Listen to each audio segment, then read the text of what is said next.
No, I don't have it. Let's see. What are the barriers that exist, if any, to win this election? Barriers.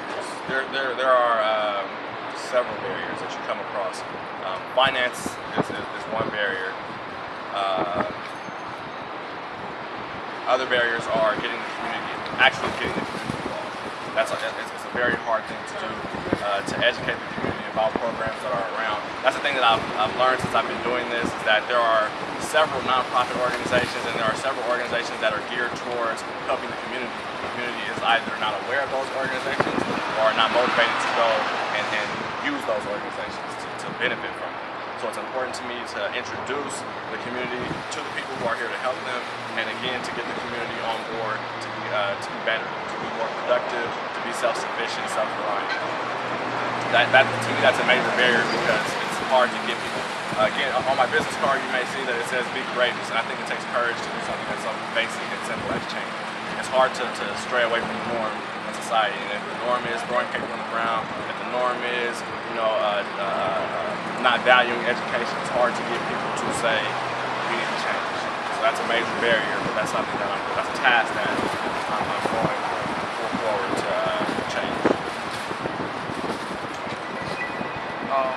How many voters are you in your universe? In the 9th district, there are over 100,000 voters. What's your question? Oh, and We're around the corner. how many voters do you need to reach? I'd like to reach all of them. I think that the last election, Ms. Perry may have won with either 7,000 or 9,000 votes. So again, it's not a large voting population. As you said, there are a lot of people who can vote, but there are not many that actually do vote. So it's a goal of mine to reach as many people as I can, so they can come out and participate in the election. Win or lose, I would like my community to be proactive in what's happening. What is your voter contest schedule? How many walkers and phone bankers do you need? How many walkers and phone bankers do I need? I don't think that there's a limit to that. As many people that are willing to volunteer, as many people that are willing to answer phones and call people, I'm always open for volunteers to come along. And if no one does, I'll be doing it myself, but it will get done. And what is the message? The message: be courageous, change. It's a major deal to be different. It's a major deal to grow and to develop, and it's as simple as doing or refraining from doing what you were doing before, but it's hard to do those things. It sounds simple, but it takes courage, so be courageous. Hey, how you doing? Oh, this is Ashley. Hello, Ashley. This is Justin. Hi, Justin. She probably have a few questions she want to ask. Okay.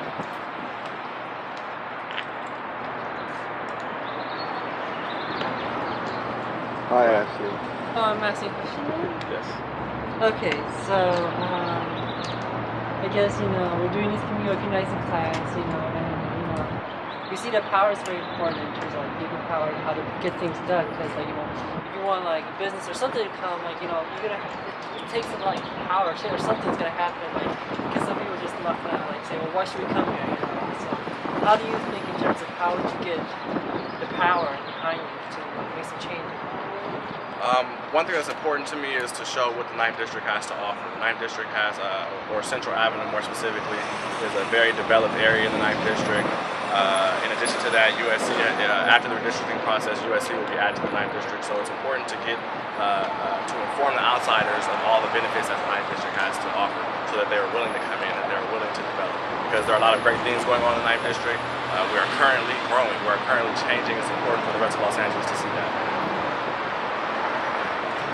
By doing that, by informing the rest of Los Angeles, that's how I think, or I believe, that will bring outsiders with the power to the community. Okay, so just education, awareness. Yes, ma'am. And then again, as I said, and I'll say it again, by having a resident, having someone who is aware of the 9th District concerns in the 9th District, and as the representative of the 9th District, will bring more people, or will have more of a say in bringing people with influence to the 9th District. see. Um, You have any more questions, Nancy? Because we kind of Oh, you already asked all your questions already? yeah, we asked a lot of questions. Okay. All the questions, right? I remember Jen Perry talking about how, you know, while she's like instituting different changes or building like a solar power here or doing something in the community, that she still saw, like, she recognized that there were certain visions that she was looking through the lens of her lens, you know, and that it was still like, she, you know, there's different lenses, like, you know, how they say, like, races, like, you know, there's a lot of Latino population, and how she didn't really, particularly might not understand, but she had to just like ask questions to guess. But sir, how do you do like the races she like, you know, being that's mostly Latino, and how would you be able to serve that population? Well, I guess I discussed that already, but it is a different question. As far as serving the Latino population, and I said this in my previous answer, regarding race or regarding the layout of the voters, I think that I would be able to serve the Latino population because I've been in the 9th District my entire life. So there's a lot of Latino culture that I'm already aware of, there's a lot of Latino culture that I'm already aware of. And in addition to that, there are a lot of staff members that I have, people that are on my team who are Latino, who keep me abreast of concerns in the Latino community. And then again, although there is a barrier between black and brown, which is the largest demographic as far as voters go in the 9th District, a lot of our concerns are the same concerns. So as far as having safe streets for the kids and being able to receive affordable housing, having jobs available, and receiving proper education, black or brown, those concerns are universal across the board. So, when you become council member, how would you go about getting the rest of the council members to see the real problem in the neighborhood and be able to listen to you as a fellow council member? Well, that's the thing about the city council, is that you only have so much power. So I only have one vote. Out of the 15 councilors, I only have one vote. But it is important to me, and it will happen where, as I said before, I will expose the things that are going on in my district. It will never be a secret. As far as my office, it will always be completely transparent. So everything that's going on, the community will be aware of it. And so the community can come visit you whenever. Yes, sir. I have an open door policy, just like I said. I gave you all my cards. Call me whenever you want. I'll always answer the phone. I can't guarantee I'll always answer the phone, but you'll always receive a call back because my concerns are your concerns. I'm a community member, a lifetime resident, so whatever the issues are, I want to know because my issues aren't always the same as everything else's issues. Right. So I had a question about like the jobs. I know there's a lack of jobs, and you know, some people talking about bringing other companies here or something so you can do it themselves. I'm just wondering, like, in terms of like the approach, or what are different steps you can take, is there a certain like plan, strategy you have?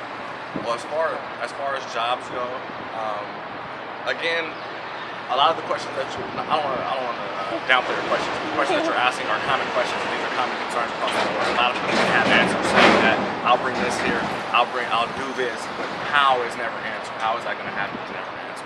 And one of the main concerns that I have, and I said this before, is keeping community dollars within the community. So promoting community members to spend their money. Go eat at the restaurants in the community. Buy your clothes at the clothing stores in the community. And it's a way of recycling community dollars so the business owners that are currently here can afford to hire new people. In addition to that, I think it's important for the youth. Again, I said that before, as far as extending their education to learn skills. Those will create jobs. You know how to garden, vacant lots that are around. You can mow the grass in the vacant lots. You can paint the buildings for the elderly that need their homes and things like that. Also, I believe that starting your own business is very complicated. There are several forms to file, so it's very important for me as a council member and honestly the government in general to make starting a business simple, to make the process easy, so you know that this form needs to be filed here, and this is the way that you do these things, so that innovators can start their own businesses and eventually hire people and grow. Okay, I have one more. This is final one. Sorry to cut you off. Something else I thought of, okay. again, along the lines of employment and jobs. I think it's very important to teach the community how to get a job. There's skills involved with that. How to write a resume, how to write a cover letter, how to dress appropriately at a job, how to conduct yourself in a social setting. I think that there are a lot of people who are never taught those things. So So it's also important to teach someone how to be employed before you actually get employed to show them. Okay, this one is off camera. Let's hold it for a minute. Okay, this one, you know, the AED is planning on filling the state. And I wanted to know how you would feel at the time to make sure that the jobs come to those people who live within their street level. I mean, well, as far as how I feel, I think it's very important. It's necessary for the people who are in the community. I think it's, for lack of better words, I think it's a shame for someone to drive past a brand new building and know that I can't work here. You know, this is in my community. I live right down the street, but I'm not a part of it.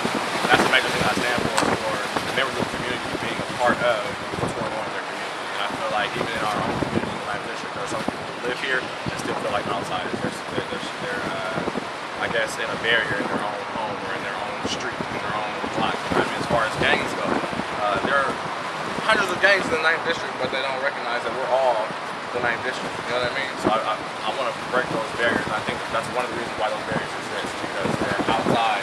Employers are hiring people from the outside in, people who are in the community don't feel like are proud of who they are and don't feel like they're a part of what's going on. And as you know, we have the largest population of homeless people in the 9th District. Yes.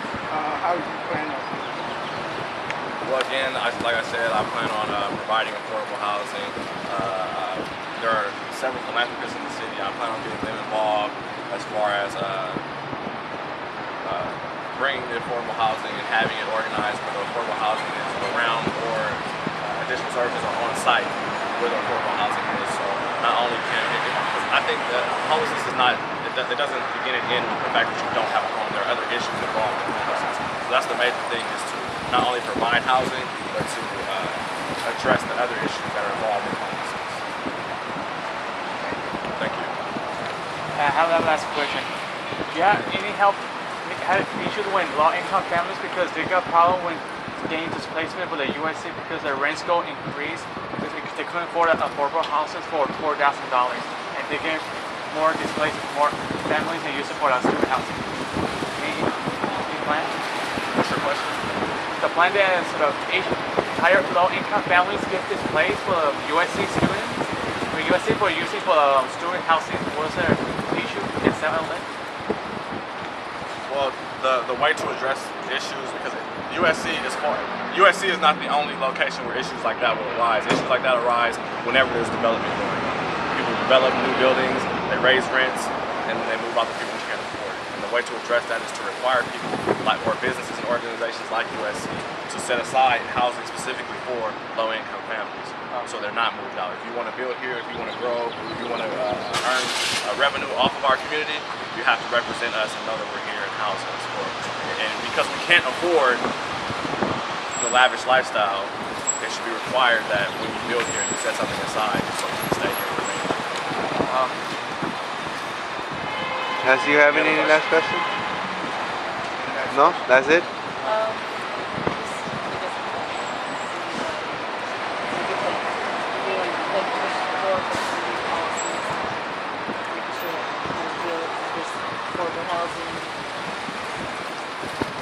Say it one more time. The policies and stuff. What about it? I don't understand your question. Also, like dealing with the different things that like people, like the housing issues and like policies and I still don't understand your question. Ask the question again. I'm trying to figure like some of the actions, like making sure that there's affordable housing, like the policies targeted towards that. Well, like I just said, that would be my main policy, is to require people who are developing the community to provide affordable housing. Make sure that there is a percentage of housing that's being developed to be affordable housing for the low-income members of our community. Thank you for your time. Thank you. It's a pleasure.